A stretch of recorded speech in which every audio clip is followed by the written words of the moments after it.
of the 80s and 90s. Welcome to Mixtapes and Mopeds, the podcast where lifelong friends Red, Wheels, and Panda take you back to the golden era of the 80s and 90s. Welcome to another taping of Mixtapes Mopeds with Red Wheels and Panda. We got a little update this week.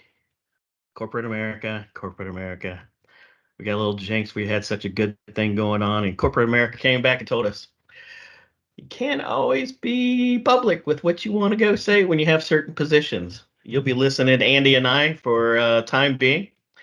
We hope to have Red back, so we now still have Red Wheels and the Panda. By the way, isn't that a good-looking panda back behind there? For those on the podcast, for our listener, Jack, yes, you can go watch it on YouTube if you're listening to this on Spotify. Thank you, Jack, for listening. We appreciate Jack all the time and all your input and feed. Thank you, Stone, as well, our other listener.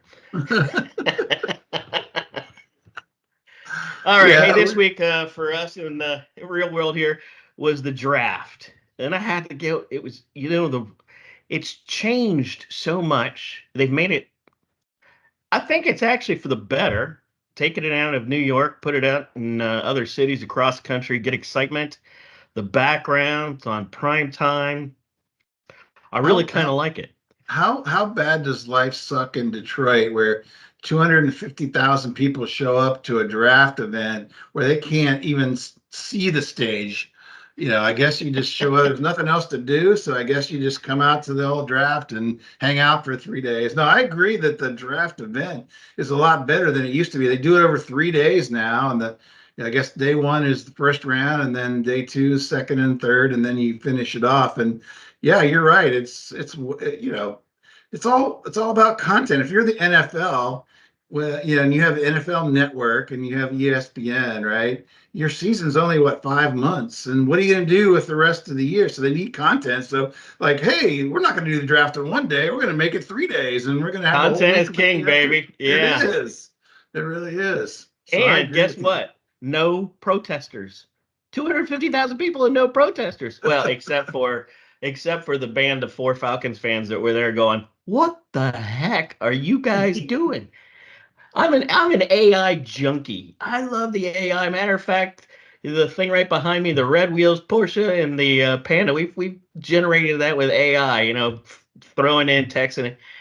I would think that somebody would go, you know what? Maybe we shouldn't take Michael Penix in the first round, and maybe we should be taking a wide receiver for the new quarterback we just paid $200 million for, who's old.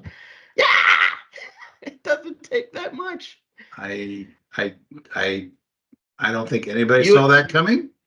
No, nope. You as a Bengals fan know that well. Back in the 80s, man, they were horrible at drafting. Horrible. My Bengals have gotten better. They had a good draft, and your Steelers had a good draft. So, but the Falcons, who we've kind of somewhat, I haven't really adopted them, but my boys have for the most part. And there was not a lot of happiness around that draft pick for sure. Yeah.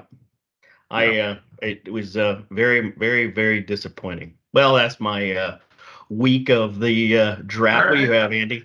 All right. So, we're calling this a little bit just around the horn before we get into things. And so I had a couple things just popped up. So I didn't really mean to do this PSA, but I have Axios, the app, the news app, and they actually now have an Atlanta version that you can get emailed to you. So I actually kind of enjoy, that every day. And a couple of things just have come through my email inbox, and I thought, well, that's interesting. I would just share. I mean, nothing too outstanding, but let me have you guess, Steve, because you are a coffee drinker.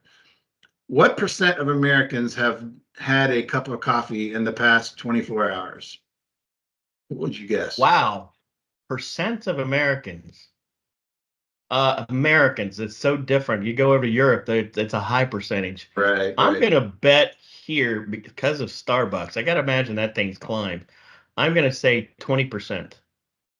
67% of Americans Holy have had a cup of coffee smokes. in the past day.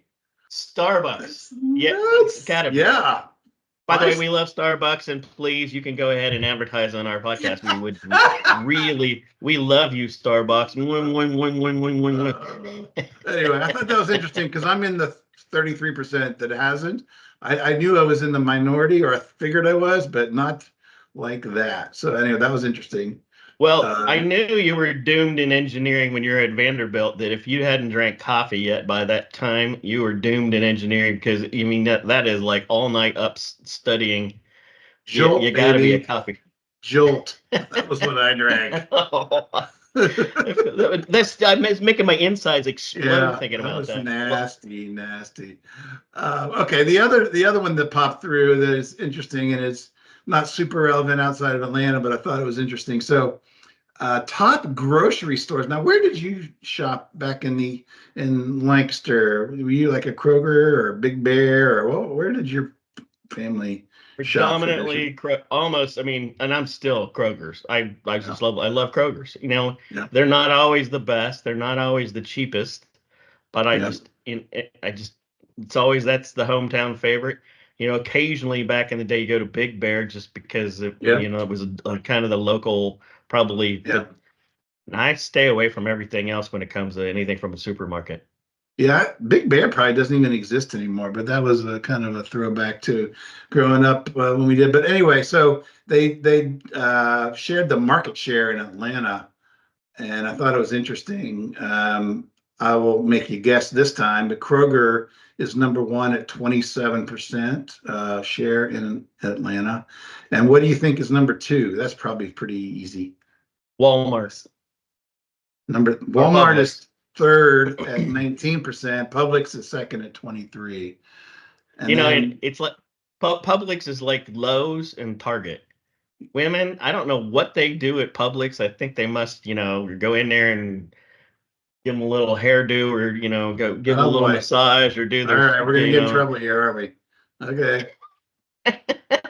They go make them happy when they walk in the door. But Lowe's and Target, they've got it figured out. The women love those three particular brands when they walk in the door. I mean, I guess I understand why, but and Publix is probably the most expensive, other than when you start getting into Whole Foods.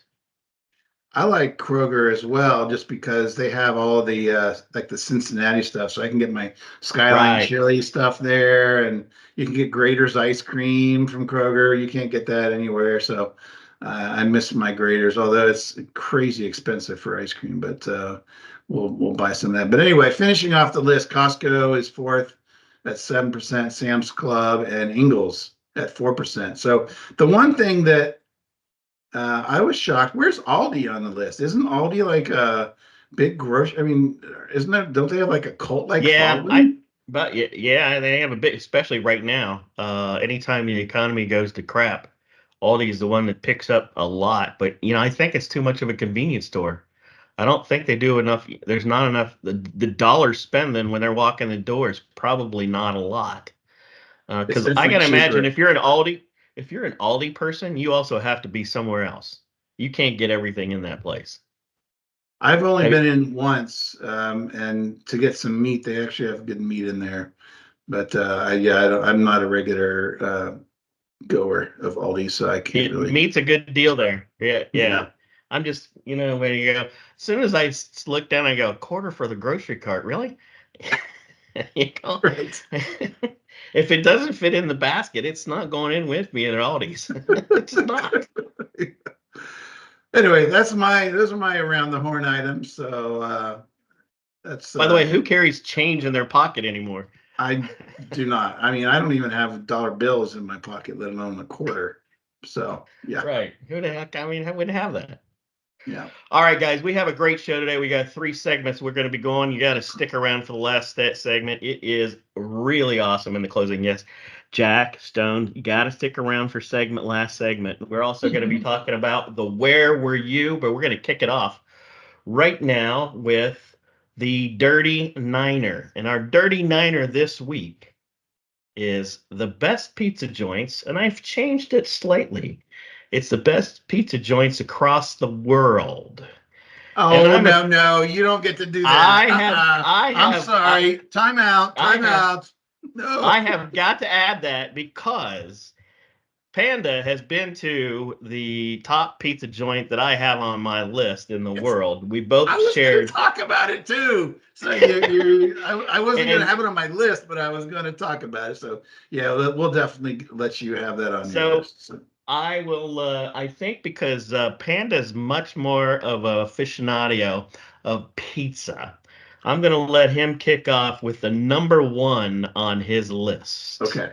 Take it away, So Panda. yeah, so I and our good friend Red, we are both into pizza, and we have shared many a pie over the years. And my view is there is no such thing as bad pizza. There's only grades of goodness. So I'm going to go down my list as Steve, as you ask. Not necessarily in order because I could just jumble up my list and just Well, we're be going to as go happy. 1, 2, 1, Okay. 3, All 4, right. back All and right. forth. Go ahead. So the first one on my list is going to be controversial because people from back in our old hood in Ohio are going to say it's not even the best pizza in town. But my favorite pizza in the Ohio area is Christie's Pizza. So Christie's has got little locations throughout like central Ohio, maybe even in northern Ohio. Not too many locations, but that is my favorite pizza because I love that all of the toppings like the pepperoni and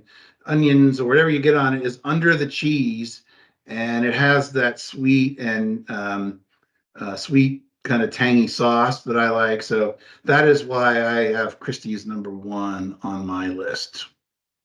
Man, that's a good call. That's right there. That is a man. Is good pizza. Mm, That good is good pizza. sauce.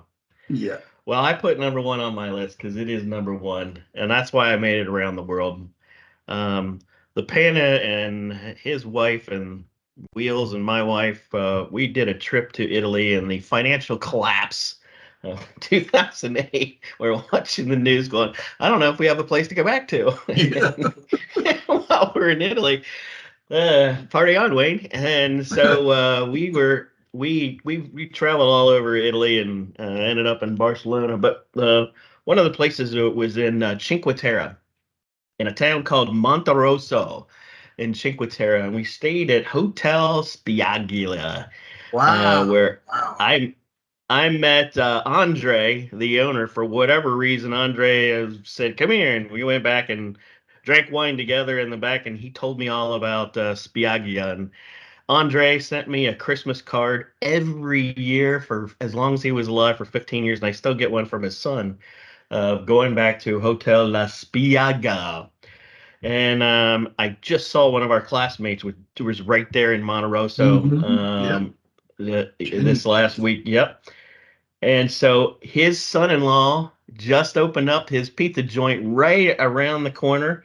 If you ever are going to get to Cinque Terre in Italy and you want to have the best za ever, I love this pizza so much. It was called, I got to look at it here, Focacciera Antonio di Liberatore, and it is still open now. And Wow. it's that was, as we can attest to, man, it was after a long drive we found this pizza joint and went, oh my God, this is heaven, heaven, heaven, heaven. That's my Oh, number two. that's that is a good choice. I actually tried to find that pizza as I was going to have it on my list. Um, since you brought that up, expanded the rules on me, I'm gonna move to my number two on my list, Antico's Three, here you're in number three. Atlanta. Number three, here we Number go. three, What so is it? number three overall, Antico's here in Atlanta. So the reason that I like Oh, Antico's is because pizza in Italy is not what you get in the US. We have Americanized our pizza. You can't go to Italy and get pepperoni on a pizza. They're like, what are you talking about? So if you want as close to authentic pizza from Italy as you can get, you need a place like Antico's here in Atlanta. It is how they serve it in Italy. And there's several locations here in Atlanta. The one in Avalon is the one we go to. You're not going to have a probably good luck finding a seat, but definitely order takeout, and it is amazing. So highly recommend. you and Number I three. have to break bread there. I can't get anybody in my family. I'm the only one. I love that pizza. It's so good. It is. I just, I mean, the best. Okay, I'm going for number 4 on the Dirty Niner.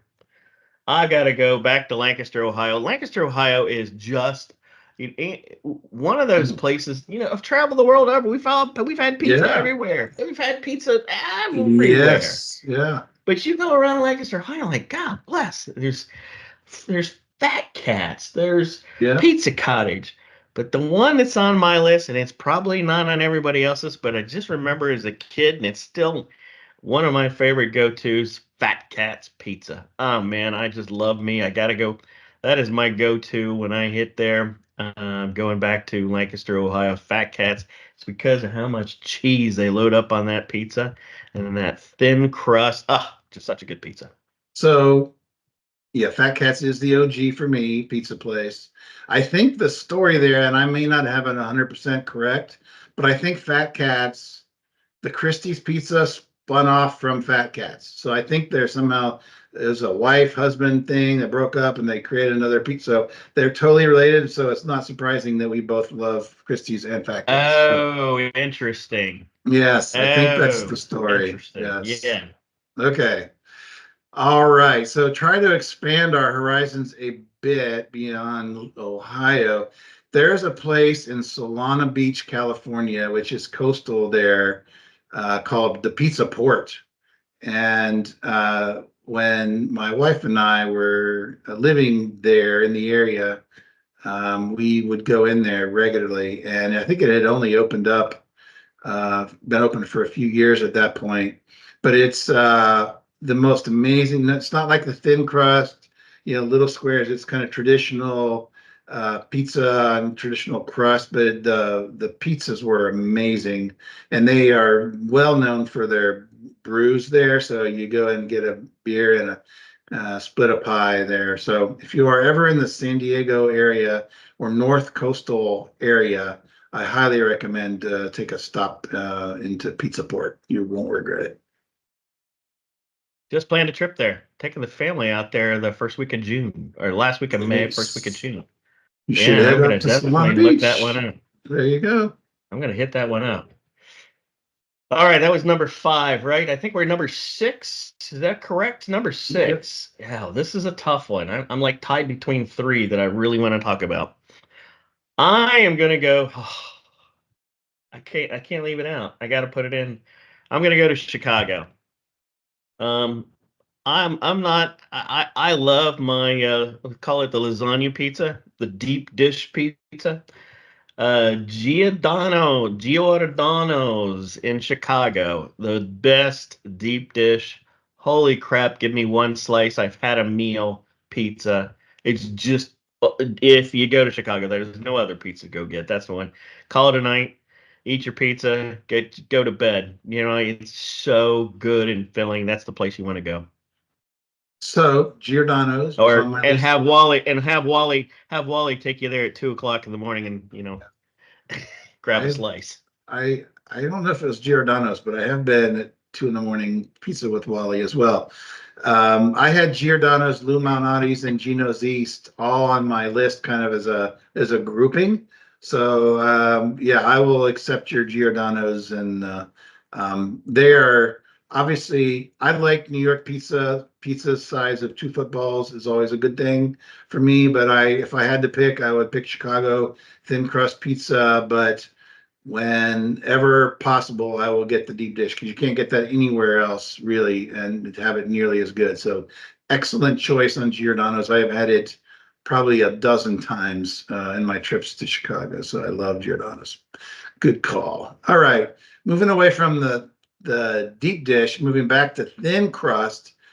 If you're ever in the Number 7 on the list. number 7, Tommy's Pizza in Upper Arlington, which is on Lane Avenue there near Ohio Stadium. If you're ever up to a Ohio State football game and you got some time and you want the thin crust cut in squares pizza that has pepperoni that covers every inch of the pizza, and when it bakes, it curls up and they have little cups of grease, which I don't really love the grease so much, but I usually try to get rid of the grease, but the pizza itself is amazing. Tommy's, there's the Donato's style pizza, which is on my list as an honorable mention. But if I had to pick kind of the small squares, very thin crust with lots of pepperoni coverage, I'd have to go with Tommy's Pizza.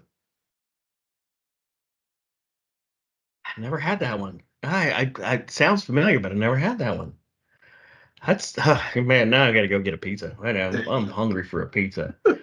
So I'm gonna elaborate on the Antico is on my not my list of it was an honorable mention around Atlanta. Mini Olivia is one of my favorites. Not as Campania is pretty good around here too. Same. There's another one that's by Brooklyn. Two guys from Brooklyn, Vincenzia's Pizza. I love that place, but we've already got the Atlanta one covered. Even Mellow Mushroom in Atlanta. Those are all good ones around there. Honorable mentions.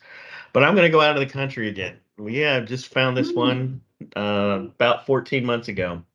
And if planning a Europe journey, you have to include Prague. I've had several friends that have been to Prague, but it is an absolute food mecca, just beautiful. It has the best beer in the world, the best beer in the world.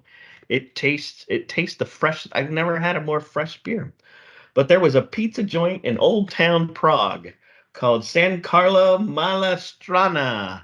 And it's this little tiny house, and they go in there and they set up this pizza, just kind of like we were talking about Italy. It is a couple of guys from Italy, and inside of Prague, it was one of the best. My kids raved about it. Everybody loved it. And it's not, like Andy said, there's no pepperoni on that stuff. It's always some different meats and cheese, and oh, good God, it was one of the best pizzas I ever had. So I'm going with number 8, San Carlo Malastrana in Prague in Czechoslovakia. Okay. So we got one more to go, right? To finish out the 9. One more to go, the Dirty All right. Niner. Since you took my Giordano's Chicago, I'm going to go and say we should put a chain on here. And I'm a big Donato's fan. So if you like Donato's, which they kind of aren't everywhere, but if you have a Red Robin near you, you can get Donato's on the menu. So go in there and get your Donato's pizza. But I'm going to put, because the last pie that Red and I shared was at Mellow Mushroom, I'm going to put Mellow Mushroom as the best chain pizza restaurant. Really? Mellow Mushroom over Donato's? Yeah. Wow. I'm a big Whoa. Donato's fan. I mean, we grew up on that was a Central Ohio, I think, business. But Mellow Yeah, it was. Mushroom is really strong. Yep, a friend of mine at UPS, it was his uncle that started Donato's. Very rich uncle. I bet. Good for Very him. rich uncle. And that was when Donato's was at about 40 stores, let alone what they're at right now. All right, that rounds out the Dirty Niner. I had one other honorable mention that was out there. You picked it up on Donato's and Mellow Mushroom. I had one more that was in Hoboken, Jersey, but they are out of business. I couldn't talk about it. 7-star pizza, 24-inch pizza, man. And we didn't even go to New York or the Brooklyn or the Bronx. There's so many up there. I just couldn't Yeah. remember all of them. All right. So we're going to go on to our next segment.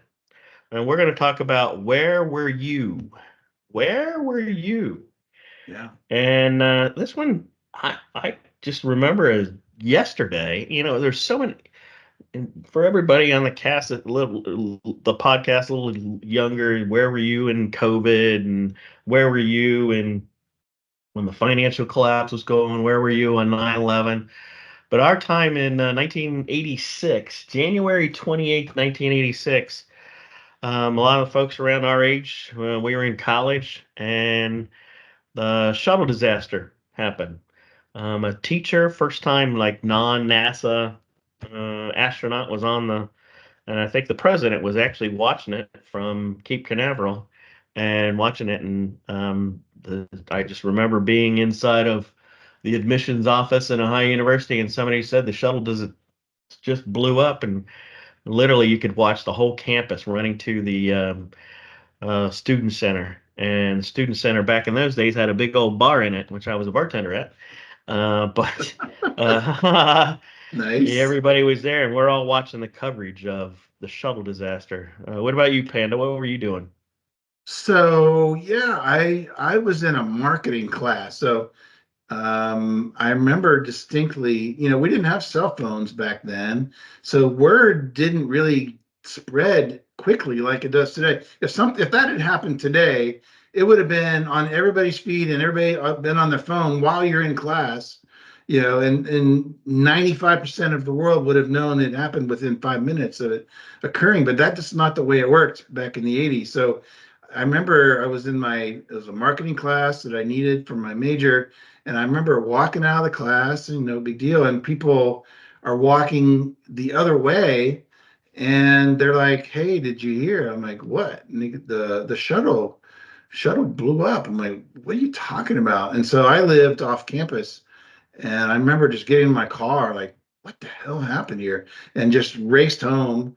I think I had a break between classes and watched it at home, back at the apartment, I should say. And yeah, I just mesmerized. That was like the first, that was obviously before 9/11 and all that. That was like for me, the first great tragedy that I, really remember in detail. And it just, Right. the whole nation was like it was in mourning. Yeah, it was, it's one of those moments you'll never forget where you were when that happened. You And know, yeah, it's like, bringing that moment in time. It brought everybody together. It didn't matter. Nothing mattered. And like you said, it was people around me. I was at the student center. People are crying, and I mean, mhm, it really brought emotions and time. I don't know about you, but for me, it was because I was around so many people.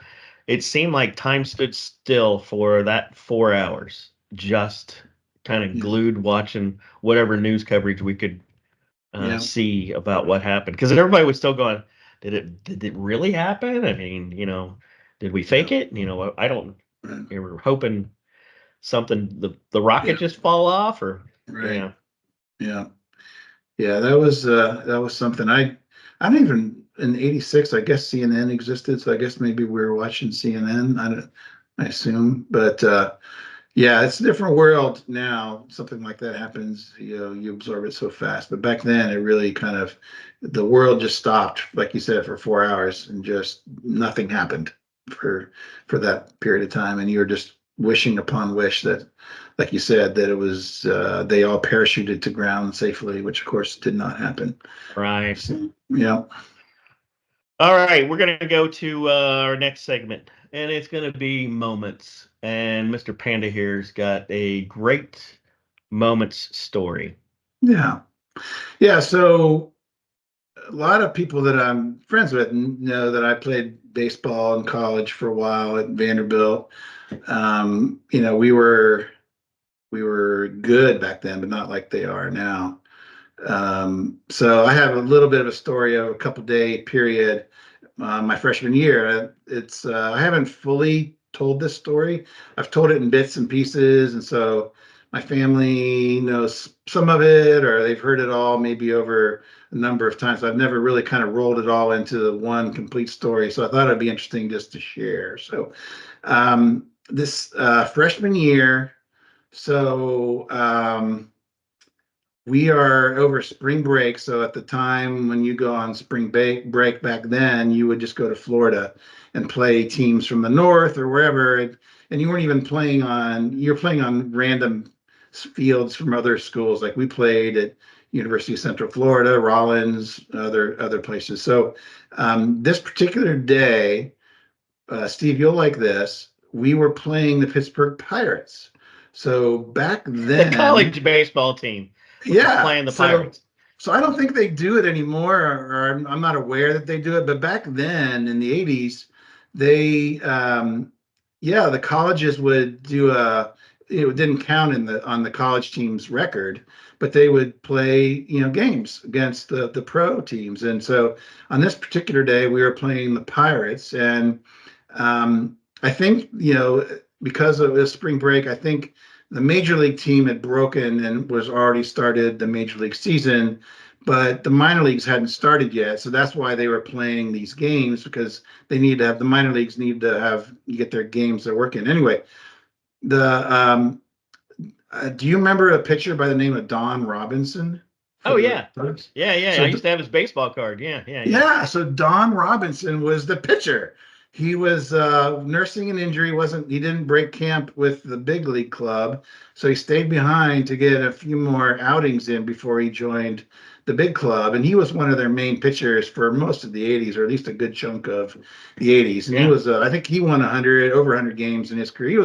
He was a very solid pitcher. And anyway, the other thing about Don Robinson is he might have been the best hitting pitcher in the major leagues while he played. He could rake, and I think he would even pinch hit when he wasn't pitching. He was that good. So he was a starting pitcher on the bump, and interestingly enough, when he came up, we didn't really realize he was a good hitter. He took the first pitch and absolutely laced a rope single to center field, just destroyed the ball. We're like, okay, this is the major league here. So anyway, we're playing the Pirates. And were you behind the plate? Were you catching? Oh, heck no. Let me set up my kind of status on the Vanderbilt baseball team my freshman year. So if you think of like the list of importance of the program, you have the head coach, then you have the assistant coaches, and then you have the top players. And we actually had a player who played in the majors, so he was an elite player. He was good. And then you had the starters, and then you had kind of the reserves and the starting pitchers, and then the other freshmen that were scholarship players, and then there's like the team manager and the bat boy, and then there's me, the walk-on catcher. So I was like in the kind of my status on the team, it was very bottom. All right, so let's understand that to begin with. I was not playing this game, which was my normal condition on any game day at Vanderbilt my freshman year. So I'm just sitting in the dugout and just minding my own business. And we were playing at Rollins College, and the dugout was level with the field. Like most dugouts today, you kind of go down steps, whatever. This was level with the field, and I'm just sitting there, and I hear some and we're playing. Like literally, we're playing a game, right? I think we're batting, and so we got guys on deck swinging, bats and all that. And I hear a voice, and it's like, this is not what is this voice? And I kind of look around, and there's a player and a coach are like talking to this person, whatever, and literally like a second later, I look, and my 5 foot nothing grandmother is in the dugout, 2 steps into the dugout, going, I'm looking for my grandson. And I'm like, the Pirates are on the field. We're hitting. I'm at the lowest on the totem pole player on the team. And I'm like, panicked. Like, what in the hell am I supposed to do here? I can't, you certainly can't yell at my grandmother. Like, what are you doing here? Which was probably my initial inclination to do it. And she's like in the dugout. That's pretty freaking awesome. So I'm like, okay, I go over, I hug her, like, hey, grandma, what are you doing? And I immediately start turning her around and walking her out the dugout and back into the stands. And I'm like, oh, what are you doing here? She's like, oh, yeah. Back then we didn't have cell phones. So you'd call your parents from the hotel, and they call her and they say, hey, we're going to come. Grandma got lost and went to a baseball game. Yeah. So she's like, hey, I said, I'll talk to you after the game, whatever. And she's like, well, we just drove over from wherever it was, I'm like, should we come tomorrow? Are you playing tomorrow? Yeah, we're playing tomorrow, but I'm not going to play. So no reason to go get a hotel room. So they leave. And then, so that's like the first half of the story. Then the next day we're playing at the University of Central Florida field, playing Villanova, I think, from one of the teams from Philadelphia. I always say it's Villanova. It might've been St. Joseph's, doesn't really matter, but one of those Philly teams. And I'm in the bullpen like I normally am. And we're beating them up pretty good. They're a northern team coming down. Northern teams are a little slow to get into it. Anyway, so they yell, Young, you're on deck. I'm like, I'm in the bullpen. I got gear on. I got to catch, I don't have anything. Like, you're on deck. So race down to the bullpen, race get all my gear off, get a glove on, get a helmet on, find a bat. As soon as I get to the on deck circle, like I'm up, I'm like, what is going on here? I'm not even loose, whatever. I was known as like a fastball hitter. So I'm like, I'm just going to go up and rip. So first pitch I see, I freaking hit the ball as hard as I possibly can into like a driving wind, and it hit it to the deepest part of the park. And I was just that beautiful feel you get when you hit a baseball. And so I'm like rounding first, like, oh, that's off the wall, whatever. And my coach at third is like waving me on, come on, triple, triple. And I'm like, nope, I'm good. I'm gonna stop at second base and kind of take all this in. And so I get a stand-up double, and the second baseman comes over. He goes, dang, man, what a nice hit. What's your batting average? I'm like, dude, I'm a walk-on. That's the first hit of my college career. And 1,000, baby. It's 1,000. You get that right. He goes, hey, shortstop, this guy's a walk-on. This is his first ever hit. And the shortstop goes to the pitcher like, so-and-so, hey, dude, you just came up the first hit through a walk-on. And the pitcher, like, I just gave him like the dirty stare or whatever. And so that was hysterical. And then, of course, the bullpen, which is where I came from, with all the pitchers and the other catcher, they're like going nuts. You know, when a walk-on at a basketball game hits a three-pointer and the bench goes crazy and all that. Yeah, that's basically what I was to the bullpen. So that was my first hit. I think I had walked one time before that, so it was my first official at bat. Got a double off of Villanova, and my poor grandmother missed my first hit by a day. But I was disappointed that she didn't get to watch that. So I had no family there to watch it, but that was my kind of 2-day highlight of my freshman season at Vanderbilt baseball. Oh, I would have changed that story up and said Grammy came out to second base and high-fived me. Hey, she would have probably if she was there. She would have. I would have absolutely lit that story up. Grandma came over and high-fived me on second base, and the umpire said, "What the heck's going on?" Anyway. You know what? We're going to be those people someday, Steve. When you get to that age, or 80 something, whatever, you don't care. You don't care. What are you going to do? Yeah, we just don't care. Do to me? I'm 80 years old. I'm going to do what I want. Right. Yes, and we have parents like that today. Oh, yes. That's the way it works. Anyway, that's my granny baseball story. So we as listeners to podcasts and watching we all appreciate, those moments in life, and you want to grab a hold of it. You never know when you're in the moment that the moment is so special, and now you're talking about that moment. That's why we do this podcast.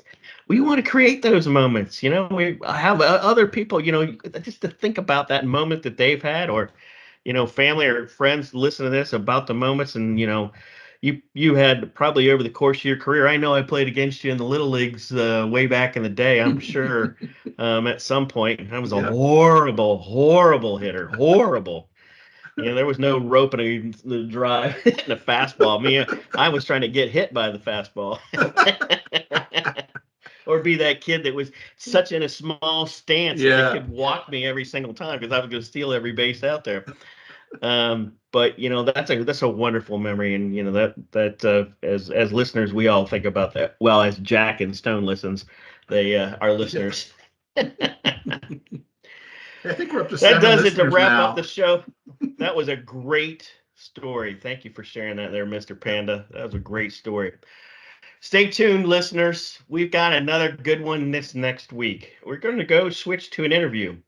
We got a guy that has a fascinating story in the wilds of Alaska, and we're going to let him tell that story. So until then, please listen to our podcast. We're on Spotify, Apple, and if you want to see our mugs, we're also on listening to us on YouTube. Thanks all. We'll talk to you next time. Shout out to Red. Thanks all. Shout out to Red. Hope you're listening, pal. Yeah. See ya. See ya.